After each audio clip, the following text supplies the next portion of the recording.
People have already painted an image of myself and given it to me, and I have accepted the image of that people have of me. I've accepted it so much that I believe in it. So if anybody tells me, oh, you are beautiful, I look at it like, I may say thank you, but in my heart I'm like, they're probably trying to mock me, because in time past I've always heard that I am skinny, that I don't have big bum, I don't have this and I don't have that, and that makes me not beautiful. That makes me not to be able to walk in the particular clique of some people. All right, welcome back to my YouTube channel. I know that it has been a while here, and I'm going to give you a little update on what I've been doing that had made me abstain from here, because like I said in my first video this year, I said one of my goals is to ensure that I post consistently on YouTube. All right. And the consistently, I mean, I said I was going to post twice in a week, and I've been doing that until I had to travel from a state that I was to another state, right? And it was so stressful, and I had other programs, many programs arranged for me. I've written exams. It has been a lot, but I mean, God has been faithful. That's why I've not really been on here. But now that I'm here, I'm happy to be here once again, and I'm sure that you're happy to also grow once again. Now today, I want us to really delve into what self-esteem looks like. Now, you may be asking, oh, who are you to tell us about self-esteem? I'm one person that I've been a victim of low self-esteem. I am not going to pretend to you. It is not a good place to be. And sometimes you don't even know when you crawl into the shadows or into the web of low self-esteem. You just realize that you begin to withdraw. You begin to act in a way that is not really you. You begin to compare and so many other things like that. So I've been in that place. Maybe I will share my story in some other episodes. But for today, I want us to consider what low self-esteem looks like, right? The number one tip I'm going to be sharing is comparison. If you find yourself constantly comparing yourself to people, comparing your strength, the strength of others to yours, or they can sing so well and you cannot sing, even though you can write well and they cannot write well, you don't see that. All you see is that they can do it and you cannot do it. All you want to point out in the lives of people are the things that they can do, and what you want to point out in your own life are the things that you cannot do. That is comparison. Someone gets an opportunity, your friend, your spouse, someone, a stranger, they get an opportunity, and when you hear about it, the first instinct, the first thing that you want to do is to compare and now begin to say, oh, and I also signed up for this thing one time, but I didn't get it, and these people, they are getting it. Oh God, why is my life like this? God, I beg. God, when? God, why? God, this. God, that. And you begin to push the blame. If my mom had done this, if my dad had done this, if I had done this, and then you begin, you just entrench yourself in that mood of comparison.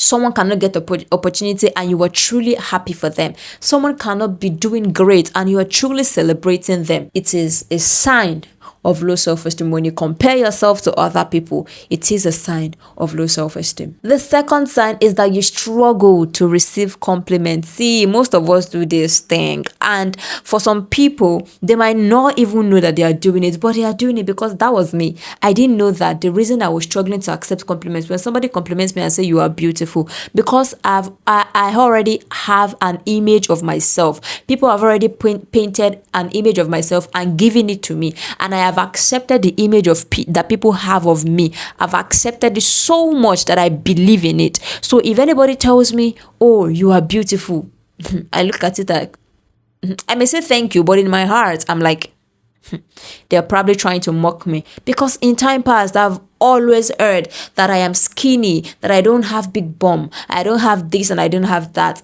and that makes me not beautiful. That makes me not to be able to walk in the particular clique of some people, right? So when I receive compliments, I just is either I respond absent-mindedly or I just laugh and I'm like, don't you? I just find an excuse. So if you find yourself, when people compliment you, you keep saying, oh no, it's actually, oh, the clothes, someone says they love your outfit and you say, oh, and it was my sister that gave me this keto. Someone says, oh, your shoes are beautiful, I love your feet, and you be like, oh, my shoe, it's even bent down selecto, because somewhere deep inside, something keeps telling you that thing, that compliment, it just cannot be for you. You don't own the shoe, so that compliment is not for you. Even though you are the one wearing it and it is on your feet, it looks beautiful. So when you struggle to accept compliment from people, from strangers, from your loved ones, it can be a sign of low self-esteem. The next one is one that honestly affected me: people pleasing. And the thing about people pleasing is that it is a cycle. It never ends. You never stop pleasing people, and people can never be pleased. When you think you are pleasing A, B is not pleased. So how do you balance it? And in a bid to balance that out, you are frustrated because at the end of the day, none of them will be pleased. When you strive so hard to be good in everybody's book, it is a sign of low self-esteem. And this happens because when you were younger, your parents probably made you do things for them to accept you. They made you please people for them to accept you. They made you be like people for them to accept you. If you do not sweep the floor, if you do not get first position, if you do not do this, if you do not do that, then you cannot be accepted. And so you learned that the way to be loved is to actually please people. And so as a professional, as a mother, as a father, as a friend, you want to ensure that you keep pleasing people. As someone in a relationship, you see that sign of toxicity in them, but you just want to keep pleasing them, keep accepting the toxicity, keep accepting the beating, because they will give you gifts after the beating. So you remain in that relationship. You are drained, you are frustrated, you are tired, you know this is not right, you know that there is more for you, but because your childhood has dictated who you are, what you should accept. You've been told by people you trusted when you were young and your mind was really receptive. Your mind had already believed that you have to please people no matter what you go through. It always has to be about someone else. It is never about you. It is never about your satisfaction. And so you go into that relationship with that mindset. And so you make friends with that mindset. And so you please God with that mindset, with the mindset of, oh, I have to be perfect and I have to please God, please man for me to be accepted, for me to be valued, for me to be worth it. Once you see someone that makes every effort to please everybody, to please someone, that is a sign of low self-esteem. The fourth sign is the fear of failure. Because you failed in time past, you went for that job interview and it was not successful because of a mistake you made. You sold that clothes and your customer was not satisfied. You did that thing, you sang that song, you wrote that book, and it didn't succeed. Some way, somehow, you started that business and it didn't work out. Because of that, you feel like you can never make it. And so when you get another attempt to try, you avoid it. You are afraid of failing again. You made an attempt in class, and because people laughed at you, the next time you go to class and you have a lot of contributions, you don't want to talk. Because you think they will laugh at you again. You think they will mock you. And you ask a lot of questions. What if they laugh at me? What if I'm not good enough? What if someone says something, brings an idea that is better than mine? And so because your thoughts have that process, you don't talk. You don't contribute. You don't even raise your hand, let alone speak. That is low self-esteem. You do not give yourself the chance to even succeed. You do not give yourself the chance to try. You are asking, what if I fail?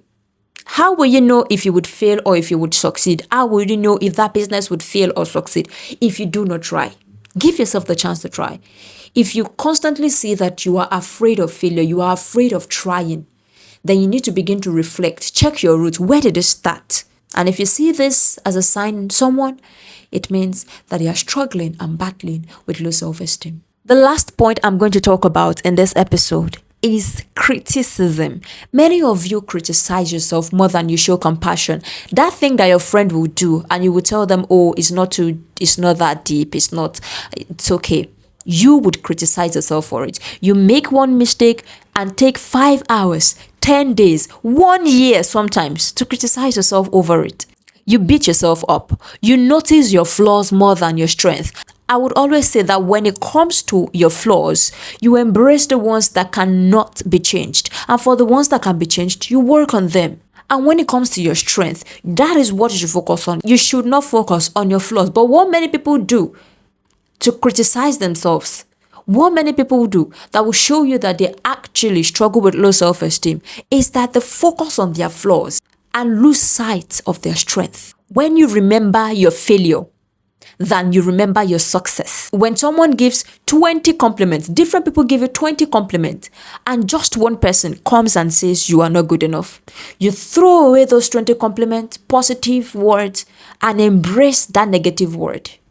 That is criticism. You choose the bad side of yourself over the good that you understand that you have. You become that person that talks to yourself in a way that you will never talk to that friend or that person that you love.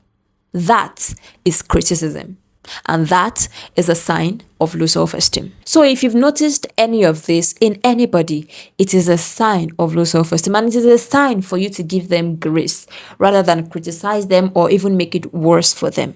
In our next episode, we are going to confront how to heal from low self-esteem, how to build a healthy esteem going forward. Thank you so much for joining me on this episode. I'll see you in the next episode. Bye for now.